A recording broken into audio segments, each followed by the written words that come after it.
This is the CMC Markets Connect Volatility Report. Shares in entertainment group Sony made significant gains in yesterday's trade following the company's latest earnings release, which saw full-year profit forecasts being increased by 4.5%. That played out in price action for the underlying stock, which advanced by 9% on Wednesday morning, leaving daily volatility to come in at 82.65%, around double a monthly reading of 41.03%. Mounting recession fears in the wake of last night's Fed hike and accompanying comments rattled sentiment in many US stocks.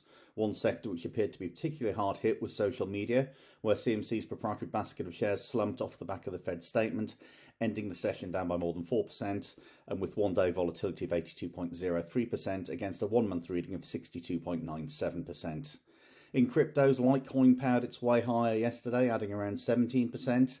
That was sufficient to drive daily volatility on the digital asset to 91.43%, up from 51.25% on the month. Whilst Bitcoin Cash also saw a turbulent session. One-day vol here came in at 66.49% against 48.57% on the month.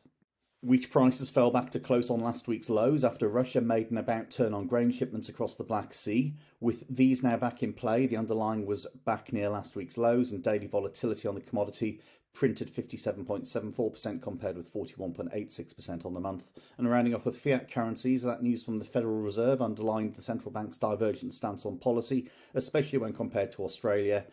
AUD/USD fell back as a result and could remain exposed on the downside. One-day volatility came in at 20.84% compared to 18.37% on the month.